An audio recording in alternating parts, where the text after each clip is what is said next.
लद्दाख की करेंगे, जहां चीनी साजिश की कहानी का एक बड़ा सच सामने आया है। गलवान घाटी में हुई हिंसा को लेकर चीन ने सैनिकों की मौत के सच को कबूला है।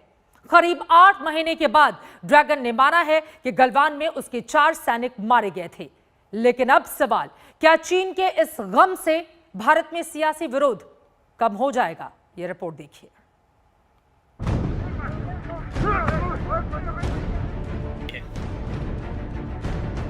जो चीन गलवान घाटी में अपने सैनिकों की मौत की बात टकार के बैठा था, करीब 8 महीने बाद उस ड्रैगन ने 4 सैनिकों के मारे जाने का सच उगला है।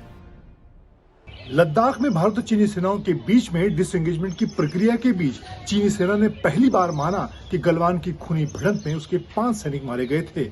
हालांकि एक सोची समझी रणनीति के तहत अभी भी वो गलवान की खूनी भिड़ंत के लिए भारतीय सेना को दोषी ठहरा रहे हैं। गलवान में भारतीय सैनिकों के पलटवार में अपने सैनिकों को खोने की बात नकारने वाले चीन ने पहली बार मान लिया कि हिंदुस्तानी जाबाजों के हाथों उसके 4 सैनिक मारे गए। पीपल्स लिबरेशन आर्मी के मुताबिक गलवान में चीन के जो सैनिक मारे गए उनके नाम का जिक्र भी किया है। कहते हैं ना, चोर चोरी से जाए लेकिन हेरा फेरी से ना जाए। 8 महीने बाद चीन ने जवानों की शहादत की बात कबूल कर ली, लेकिन यहां भी वो आंकड़ों में गड़बड़ी करने से बाज नहीं आया। चीन को अपने जवानों की शहादत कबूल करने में शायद शर्म महसूस होती है, या फिर यूं कहें कि अपनी बेइज्जती का एहसास होता है। यही वजह है कि आज भी चीन सिर्फ 4 जवानों की मरने की बात कबूलता है, जबकि यह आंकड़ा बहुत ज्यादा है। जून 2020 को गलवान घाटी में हुई हिंसा के लगभग 8 महीनों बाद चीन ने यह तो माना कि गलवान घाटी में उसके सैनिक मारे गए, लेकिन चीन अभी भी पूरा सच नहीं बोल रहा है। जबकि सच्चाई रूसी एजेंसी तास के मुताबिक यह है कि चीन के 45 सिपाही गलवान तास ने रिपोर्ट किया कि गलवान वैली क्लैश में चाइना के 45 सिपाही मारे गए। हिंदुस्तान ने भी कहा कि चाइना के 30 से 40 सैनिक मारे जा चुके हैं, और हिंदुस्तान ने खुद असिस्ट किया चाइना को बॉडीज को लिफ्ट करने के लिए हेलीकॉप्टर के माध्यम से। ऐसे में चाइना को साफ तौर पर नजर आ रहा था कि अभी समय आ गया है कि वास्तव में कबूल करे कि उसके कुछ सैनिक मारे गए। 15 जून 2020 को गलवान में हुई हिंसा में शहीद हुए भारतीय जवानों की शहादत पर पूरे देश को गर्व था। वहीं चीन को अपने जवानों की शहादत में फजीहत नजर आती है। उसे दुनिया के सामने भारत से मात खाने पर शर्म महसूस होती है। उसे एहसास है कि अगर भारत से मुंह की खाने की बात उसने कबूल ली तो बाकी देशों पर दादागिरी दिखाने का दम भरने की हवा निकल जाएगी। यही वजह है कि वो अपने सैनिकों की शहादत का भी हिसाब किताब कर रहा है। जिस तरीके से लोग बाग पानी में गिरे थे या पत्थर से गिरे थे, या हमारे लोगों ने जिनकी गर्दनें तोड़ी थी, उसका अगर आंकलन किया जाए तो जो एक शुरू के अंदर एक जो संख्या आई थी 40 से ज्यादा की, वो संख्या सही है। रस्सी जल गई लेकिन बल नहीं गए। चीन ने गलवान में अपने सैनिकों के मारे जाने की बात तो कबूल कर ली, लेकिन लगे हाथ चालबाजी करते हुए झड़प के लिए भारत पर झूठा आरोप जड़ दिया। चीन अब दोष भारत को दे रहा है, लेकिन सच्चाई पूरी दुनिया जानती है कि चीन की विस्तारवादी नीति की वजह से ही इस समय वास्तविक नियंत्रण रेखा पर तनाव है, और अब चीन पीछे हटने को 35 कैजुअलिटीज डिक्लेयर किए, और हाल ही में जो रशियन के टैस एजेंसी ने जो 45 उनके कैजुअलिटीज कंफर्म किए, जो हमारे northern army commander general YK Joshi ने भी उसके ऊपर जिक्र किया। इन सब चीजों को मद्देनजर रखते हुए चीन जो है अपनी ये चोरी नहीं छुपा पाया, और फाइनली उसको अग्री करना पड़ा। कहते हैं बन अपने मारे गए सैनिकों का झूठ कब तक छिपाएगा। दिल्ली से गीता मोहन, मंजीत नेगी, अभिषेक भल्ला के साथ गौरव सावंत, लद्दाख आज तक। वैसे एक के बाद एक जो तस्वीरें सामने आ रही हैं वो चीन के सरेंडर की कहानी बयां कर रही हैं। गलवान में चीन के सैनिकों के वापस जाने का सिलसिला लगातार जारी है। देखिए, जिस लद्दाख में कल तक चीन हिंदुस्तान को गीदड़ भभकी दे रहा था, आज वहां चीन के पस्त हौसलों की तस्वीरें हैं।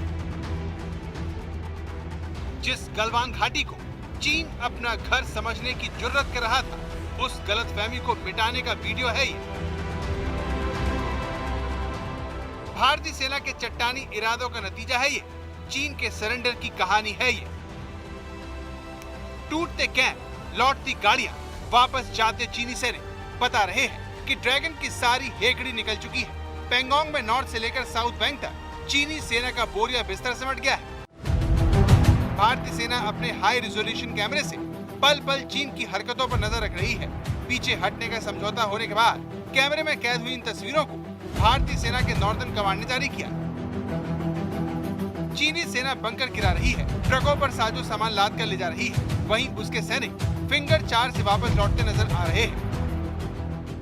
तो चीन की सेना ने, चीन के ही जो जेसीबी और अर्थ मूवर्स हैं, वो चीन के बंकर को, उनके कम्युनिकेशन टावर को, कम्युनिकेशन केबल को, ट्रैक्स को, पिल बॉक्सेस को, सबको ध्वस्त करके मलबा तक चीन की तरफ लेकर जा रहे हैं। तो इस पूरे क्षेत्र को अप्रैल 2020 की स्थिति में एक बार फिर लाया जा रहा है। तो चीन ने जो वहां पर अपना ध्वज, अपने झंडे लगा दिए थे, सड़क पर चीन लिख दिया था, वो सब चीन की सेना इस समय हटा रही है।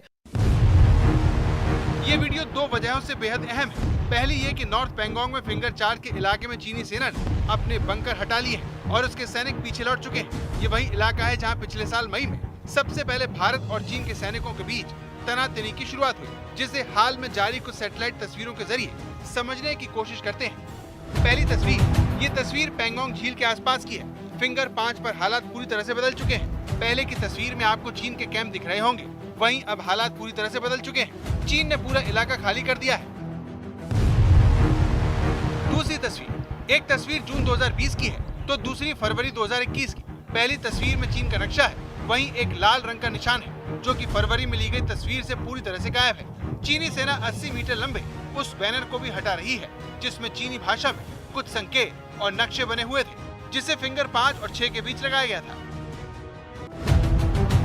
तीसरी तस्वीर, ये तस्वीर फिंगर 6 की है, जहां पहले चीन ने भारी संख्या में सैनिकों का जमावड़ा कर रखा था, जहां हलचल होती रहती थी, और अब ये जगह पूरी तरह से वीरान हो गई। चौथी तस्वीर, ये फिंगर 6 की और करीब से ली गई तस्वीर है, जिसमें पहले की तस्वीरों में चीन के भारी कैंप नजर आ रहे हैं तो दूसरी तस्वीर में खाली मैदान दिख रहा है।